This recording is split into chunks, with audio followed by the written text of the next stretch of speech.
Culture has a message for young men right now. Stay single, play the field, keep your options open. Marriage is a trap and you'll lose your freedom. And that message seems to be landing. Over the last 50 years in the US, marriage rates have dropped by roughly 60%. Current culture is actively discouraging young men from pursuing marriage. And scripture says something that directly counters that. In Proverbs chapter 18, verse 22, it says, "He who finds a wife finds what is good and receives favor from the Lord." Not just a good thing, but favor from God. Finding a wife and committing to her is something that God looks at with approval.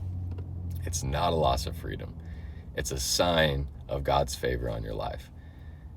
I want to be careful here because there's nothing wrong with being single, not having found the right person yet, and waiting for that right person, holding out for someone who is right for you, who shares your beliefs and your values and your direction in life. That is wisdom. Don't let anyone pressure you into getting married just to get married. But that is different from buying into the cultural narrative that says that marriage is something to avoid, that playing the field is the smart move, or that commitment in marriage is a trap. Those are two different postures. One is patience and wisdom, and the other one is rejection of something that God calls good.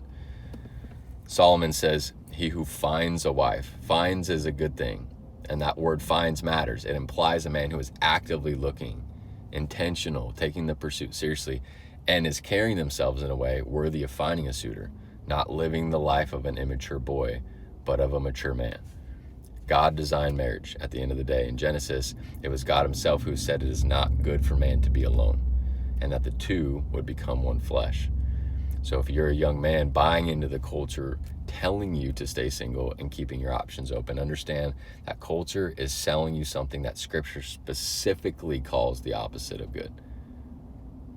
Finding the right woman, committing to her, building a life together with God, Solomon says that's good and that it comes with favor, and that's worth pursuing. A Proverbs a day, day 17, chapter 18. I'll see you on the next one.